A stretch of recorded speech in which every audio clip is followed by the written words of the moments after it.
Hi everyone! So I'm making the most of being outside again today because the weather is beautiful. Today I'm going to read a Shirley Hughes book, Alfie Gets In First. I absolutely loved this when I was a little girl, so hopefully you'll enjoy it too. And I'm going to read it like this so that you can see the pictures a bit more clearly today. Alfie Gets In First.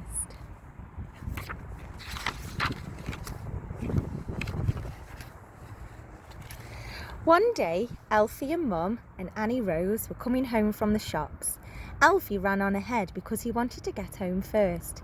He ran all the way from the corner shop to the front gate and up the steps to the front door.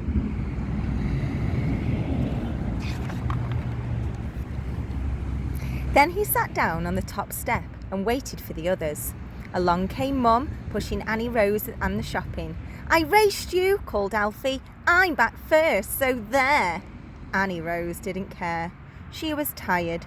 She sat back in her pushchair and sucked her thumb.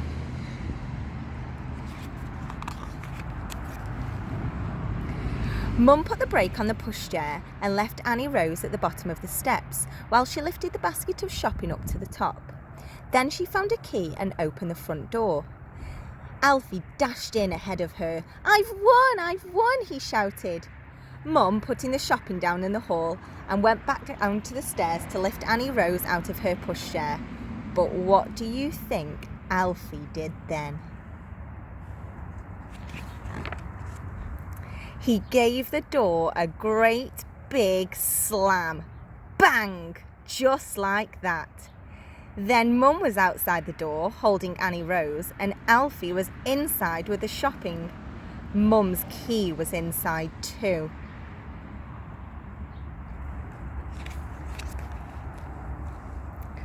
"Open the door, Alfie," said Mum. But Alfie didn't know how to open the door from the inside. The catch was too high up. Mum looked into the letterbox. "Try to reach the catch and turn it," she said. Alfie tried, but he couldn't quite reach it.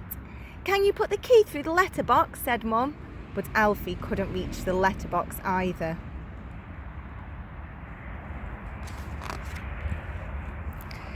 Annie Rose was hungry as well as tired. She began to cry. Then Alfie began to cry too.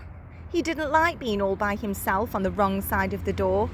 Just then, Mrs. McNally came hurrying across the street to see what all the noise was about.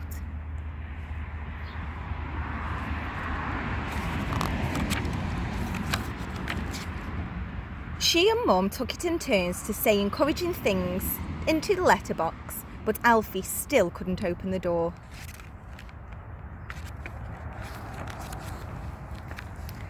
"Go and fetch your little chair from the seating room, then you'll be able to reach the catch," said Mum.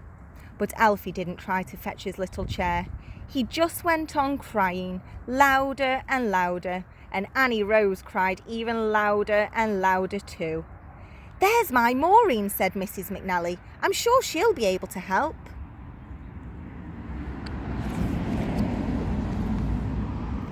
Mrs. McNally's Maureen was a big girl. Right away she came and joined in Mum and Annie Rose and Mrs. McNally on the top step. We'll have to break a window," she said.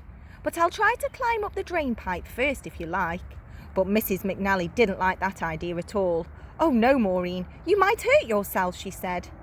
Just then Alfie's very good friend the milkman came up the street in his milk float.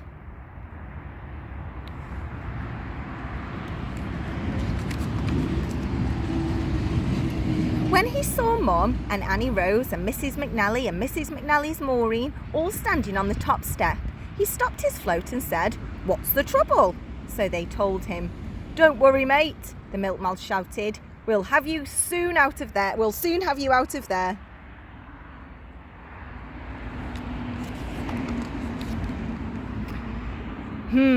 Looks as though this lot's going to be difficult to break," said the milkman. But then Mrs. McNally's Maureen had a very good idea. She ran to ask the window cleaner who was working up the street if he would bring his ladder and climb up to the bathroom window. And, of course, when the window cleaner heard about Alfie, he came hurrying along with his ladder as quickly as he could.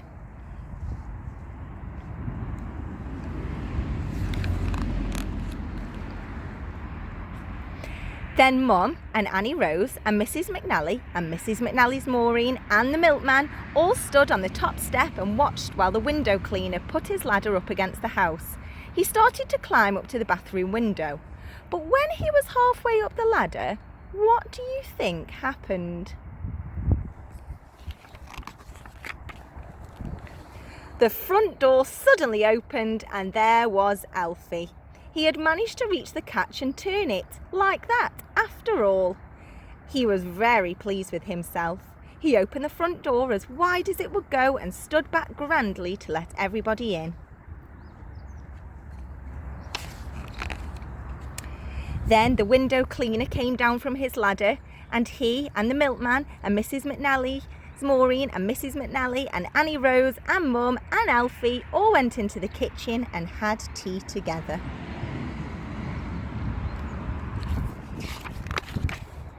The end.